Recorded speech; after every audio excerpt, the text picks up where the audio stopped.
You are listening to Greg and his friends talk sports. 10 to 20 minutes every day, Greg and his friends are talking about what Central Indiana sports fans are talking about. Every day on the Central Indiana Sports Report. Good morning, good afternoon, or good evening, Central Indiana sports fans. Whenever you've decided to tune in to the Central Indiana Sports Report, we think that's awesome. I'm your host, Greg Mengel, and this is my new podcast, Greg and his friends talk sports. Every day, sometime between midnight and 6 p.m., my friends and I are talking about what Central Indiana sports fans are talking about. Typically during the week, it will be out sometime early to late afternoon. On weekends, it's usually early mornings. Coming up, Purdue ends its losing streak. We'll hear from Jake Dunn, our Purdue guy, about the Boilermakers' 30-point win at Maryland. Michelle Garmon talks about Ben Humrichous and the Illinois Fighting Illini and the IU women. Pascal Siakim is an all-star. And we look ahead to the Pacers game Monday against the Rockets, including Mike Rich's prediction. Before we get to all of that, please do us a huge favor and like, subscribe, and share this podcast with a Central Indiana sports fan in your life. Help us spread the word that the Central Indiana Sports Report is here talking about what Central Indiana sports fans are talking about every single day. And here's what happened on Sunday, February 1st, 2026. Much needed win for the Purdue Boilermakers on Saturday at Maryland, 93-63. The victory ended number 12 Purdue's three-game losing streak. Braden Smith and Fletcher Lawyer were most of the offense. They combined for 48 points, 35 of those in the first half, and the Boilermakers shot 53% from the field, were 15 for 30 from behind the three-point line, and 20 for 25 at the foul line. Lawyer's 29 points was one short of his season high, which he set in the season opener against Evansville, and he passed Dakota Mathias for second on Purdue's list of career three-pointers made. He's now 29 behind Carson Edwards' program record 281. Smith also had 6 assists, giving him 954 for his career. He passed UNLV's Greg Anthony and Kansas's Aaron Miles for 9th on the all-time career list. He's now 2 behind Marquette's Tony Miller for 8th, 6 behind Sherman Douglas for 7th. Of course, 1987 IU fans probably remember him. And he's 18 behind Steve Blake. He now needs 122 assists to catch national record holder and Hall of Famer Bobby Hurley from Duke. The Boilermaker bench contributed 31 points, led by Jakari Harris's 12, Omer Myers' 9, and Daniel Jacobson's 8. And Trey Kaufman-Wren finished with 7 points, 10 rebounds, and 3 assists. Here's our Purdue guy, Jake Dunn, to talk about it. Jake, that was a bit of a relief, but I'm not sure we know much more because Maryland's really bad. Yeah, they've played some teams close here, but yeah, they're just not a good team. I think Buzz Williams, their head coach, Purdue's pretty familiar with him. He was the coach of Texas A&M when they played Purdue in the Indy Classic a couple of years ago. But yeah, Maryland's pretty bad. They dropped to 8-13 overall, 1-9 in the Big Ten. And I think Purdue and Fletcher Lawyer were due for a game like this. Yeah, I think everyone came into this game thinking this is the one where Fletcher Lawyer gets back on track, and that's what happened. Yeah, we talked about it before, but Fletcher Lawyer will have a month where he shoots like 20% from three, and then he'll have, the next month he'll shoot 60%. Today he was Fletcher Lawyer today was 7 of 10 from three, so that's pretty good shooting day for him. 29 points in 27 minutes. And 21 points in the first half. So yeah, pretty crazy. Maryland, they were clogging the paint, which kind of left him open a little bit, and he was just getting clean looks in rhythm. So a good day for him, and I'm sure mentally he was glad to have it. Shot 53% from the field, 50% from the three-point line, but offense hasn't been the issue. Except for the first half against IU, offense hasn't really been the issue, right? I think defensively they're doing more. They're doing things better. They're staying more attached. It didn't feel like they were switching everything. They were. Help defense was on time. They weren't trying to overhelp. And I noticed that Purdue was dropping the bigs instead of doing that high hedge. They stayed home on shooters. And one thing I noticed was they didn't, really compromise, rebounding to go and chase, some of the guards out there. So glad to see, from a fan perspective too. Glad to see, a game like this. See this team still capable of doing stuff like this. And the 30-point win, really good to see the depth. We haven't seen a whole lot of Jacobson and Harris and Meyer being able to stand out. And today they got some extra minutes, so it was good to see that as well. And Liam Murphy got a little bit of run. Yeah, we saw some Liam Murphy today. Yeah, first time we've seen him in a while, and still don't know if he's made a three-pointer ever since you said he never misses. That's right. I don't think he has. But Jakari Harris had 12 points. Omer Meyer added 9 points. Jacobson with 8. So I thought Jacobson looked great. Yeah, he's he was 3 for 4 from the foul line too, which was good. He made a 3. That's pretty big. Pretty big news. So I think we kind of knew that he could take threes, and I don't know if Matt Painter necessarily gave him the green light or if he just took it or what, but it was good to see him get one of those to fall down. Well, Jake, a week off before taking on Oregon Saturday. Even more than a week off, really, because Oregon's horrible too. But they'll be at Nebraska on Tuesday the 10th, and that's the big one.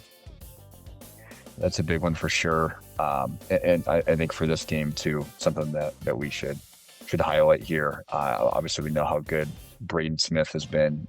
He had 19 points with 4-6 from 3. He looked motivated tonight or today, and I feel like he set the tone defensively on Coit. That was Maryland's best player. He had eight points on 6 shots, and he had scored a little bit late in the second half.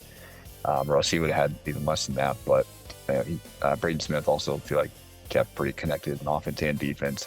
He didn't let his emotions, and TKR, I think for the most part too, didn't let his emotions get to him either, which was great. So rebounding as well. Purdue was plus 11 on the glass. Their defensive rebounding percentage was 76.5%. And I think that was one of the best of the season so far. Maryland was, kind of trying to make it a little ugly with some fouls, kind of playing hard, and Purdue, got through that. I'm sure they probably knew it was coming. Assist turnover ratio too was plus 2.25 in that category. So great day, and really on just about every aspect of Purdue. Jake and I will be back on Wednesday morning to go more in depth on this one on our weekly Purdue report. The Boilermakers have almost an entire week off before hosting 8-14 Oregon on Saturday afternoon. Number 9 Illinois overcame an early 7-point second-half deficit and became the first team to win at number 5 Nebraska this season. Freshman Keaton Wagler continued his incredibly hot play with 28 points, 5 rebounds, and 5 assists. Man, did he look good. 4 Illini scored in double figures as they improved to 19-3 overall, 10-1 in the Big Ten. They went straight to the top of the standings. They're now tied with number 2 Michigan in first place. Nebraska falls into a third-place tie with number 7 Michigan State at 9-2. Number 12 Purdue and Wisconsin are still in the race at 8-3. Former Tipton Blue Devil Ben Humrichous had a rough day offensively, going 0 for 6 from the field and scoreless in 18 minutes off the Illinois bench. Here's Michelle Garmon, the Tipton Tribune, and Elwood Call Leader to talk about Ben, the Illini, the Big Ten, and then IU's women, who picked up their first Big Ten win of the year on Sunday. Michelle, I'm not really thrilled with the new college basketball. I think a lot of things need to be changed, but I will say this, the Big Ten is awfully entertaining this year, isn't it? It sure is. There's some new blood in the Big Ten, whether it's through upperclassmen through the portal or freshman recruits. It's pretty entertaining. Oh, well, of course, you're an IU grad and an IU fan, but you also have your eye on Champaign, Illinois a little with Ben Humrichous being there. 0 for 6 yesterday. His role has gone down a little, but he's contributing on a team that is clearly one of the best 10 teams in the country. Illinois, they're playing at a very high level right now. Key will be, can they sustain it through February and into March, into the Big Ten tournament, and then into the NC2A tournament. But yeah, Ben's role has changed some. Last game, I believe he hit 2 key 3-pointers for him. He doesn't score as much this year as he has as he did even a little bit last year with Illinois, and previously at Evansville, and then even as a little earlier this year, he led them in scoring a few times. Yes. What Ben brings is, first of all, he's just an outstanding young man and role model, and a good leader. And all you have to do is look, and you can tell he has the respect of his teammates. He's a good communicator on the floor. He does a nice job of directing players, directing traffic, whether it be defensively, offensively. He's very smart. He's a smart kid. I mean, he got his undergrad degree in 3 years at Huntington with honors, or distinction. And then he went to Evansville and took some kind of class that he couldn't do to add to a degree, and then he's got his master's. He's just very smart, good kid. His role is to contribute in ways they need him, and sometimes it's scoring. And Illinois is fortunate enough this year too that they've seemed to have, even though maybe they only go 7-8 deep, if they have a player or two that's not contributing scoring wise, other guys make up for it. And right now, that freshman point guard, Keith Wagler, he is just playing lights out basketball. I don't know that anybody's playing better in the Big Ten right now than he is. Came from out of nowhere and kind of made himself a lottery pick already. Unbelievable. All right, Michelle, let's talk about the Hoosier women. They needed a Big Ten win, and boy, did it look like it from the start of that game. It did end up getting closer than what it should have. The thing with the IU women is their transfer from UCLA, their post player. I think IU's now played 11 Big Ten games, and I believe she's only played in 3. And they've had some games where they've been in and lost closely, and then games where they haven't, but they've missed her. I think if she'd been healthy, I'm not saying they have a ton of Big Ten wins, but I think they have 2 or 3 more than the one they have right now. Well, the one that you can count on, Shea Shesky. Oh, I'll tell you what, Shea Shesky has made herself into such a complete player. And I don't care her size. She can play in the WNBA because she's so quick and has such a quick release. She's able to create space for her shot.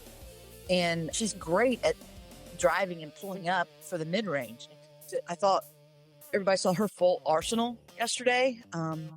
She scored well. Northwestern really couldn't stop her when she decided to drive to the basket, and then she was coming off some screens and curling in and getting the pass and then going in, power dribble or two into the lane and doing that little turnaround mid-range jumper that Grace Berger was so outstanding at her days at IU. Good to see Maya Makaleski contributing as a freshman.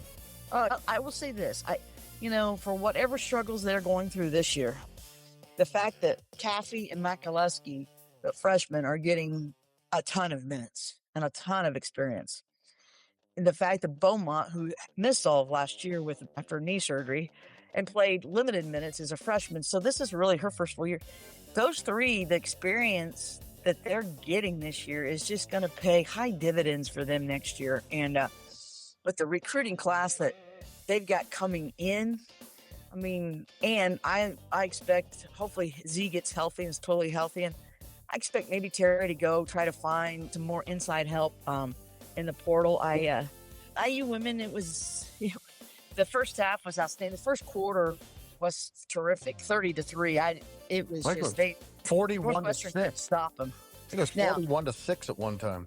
Yes. Now I will say this: although as impressive as that first quarter was, 30-3 and the 41-6, still the best first quarter I've ever seen the IU women is the first quarter against Michigan, because it was better competition when they didn't miss a shot. and they were perfect from the field, 11 for 11, and I forget how many of those were threes, and had a big lead over Michigan early in that game a couple years ago. And I say that only because Michigan, better team than Northwestern. So that's the most impressive first quarter I've ever seen IU play. But yesterday was the second best I've seen. Jeske finished with 33 points. LeMay Beaumont, 24, and Maya Makaluski, 21 for the Hoosiers, who shot 58% from the field. They are now 12-11 and are at 13-9 Wisconsin on Wednesday. Minnesota beat Purdue 88-55. The Boilermakers are now 11-11. And Hidalgo scored 37 points on 16 of 26 shooting. Also had 9 rebounds, 4 steals, and 3 assists as Notre Dame beat Stanford 78-66. Tessa Towers had 29 points and 11 rebounds as Ball State improved to 17-5 overall and 9-1 in the MAC with a 101-91 win over Kent State. The Cardinals are a game behind Miami in the MAC standings.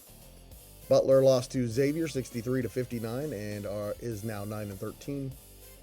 It was Indiana State 78-75 over Evansville. The Sycamores now 9-13. The Aces 5-18. And Purdue Fort Wayne blew out Detroit Mercy 95-66. Elena Nelson had 25 for the 15-8 Mastodons, who are now tied for second in the Horizon League with Youngstown State, 4 games behind unbeaten Green Bay. Pascal Siakim is an NBA All-Star for the 4th time, his 2nd time as an Indiana Pacer. Last year's Eastern Conference Finals MVP has played 47 of 49 games and is averaging 23.8 points, 6.9 rebounds, 4 assists, and 1 steal per game, while shooting 48.3% from the field and 37.7% from behind the three-point line. He previously made All-Star games in 2020, 23, and 25. We talked about Siakam becoming an All-Star, how the Pacers are playing, the trade deadline, and some potential future Pacers on this week's Pacers Report, which was released early Monday. Mike Rich will be on later on this program to make his prediction for the Pacers and Rockets tonight. LeBron James made his record 23rd All-Star team. The game is scheduled for Sunday, February 15th. The Nuggets' Jamal Murray, the Thunder's Chet Holmgren, the Hawks' Jalen Johnson, the Pistons' Jalen Duren, the Blazers' Denny Avdia, and the Heat's Norman Powell will all make their first All-Star appearances. The Noblesville Boom won their 6th straight game to improve to 10-6, sweeping the Birmingham Squadron with a 125-109 victory behind 34 points behind Ethan Thompson.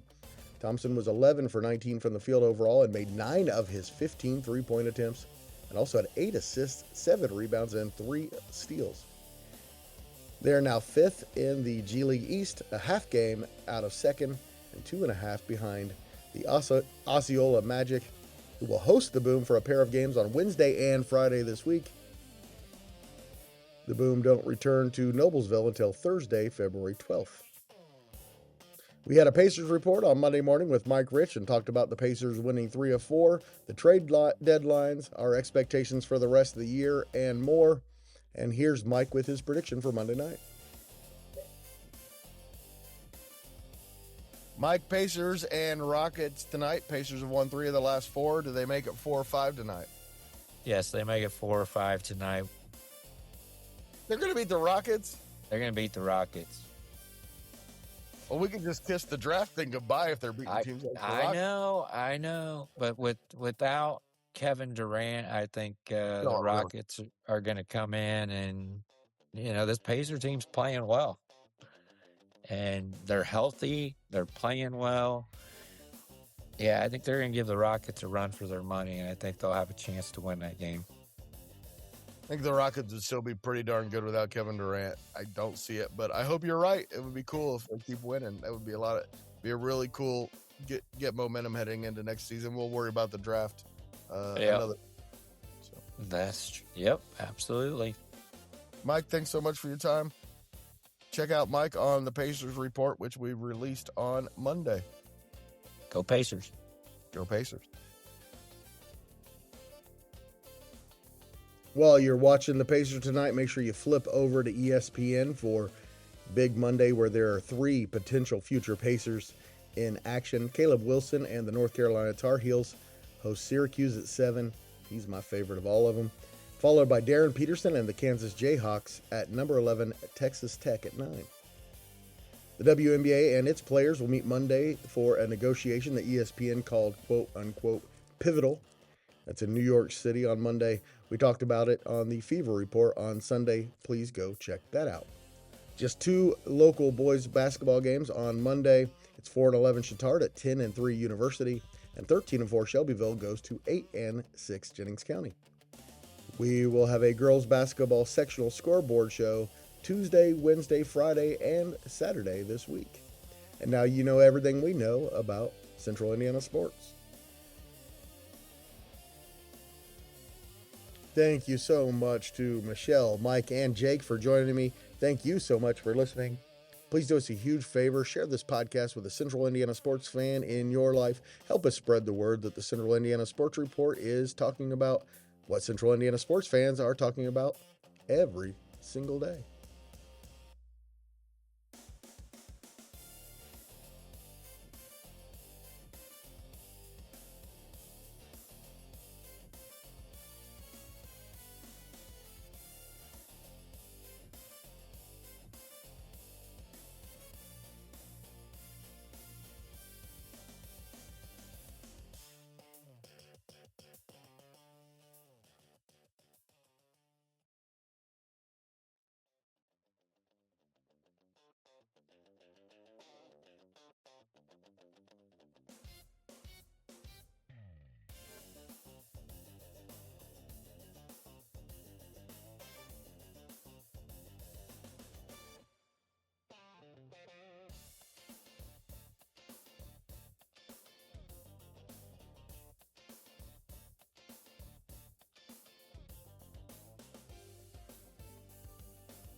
The Central Indiana Sports Report is a product of ITG Media, and I love Susie.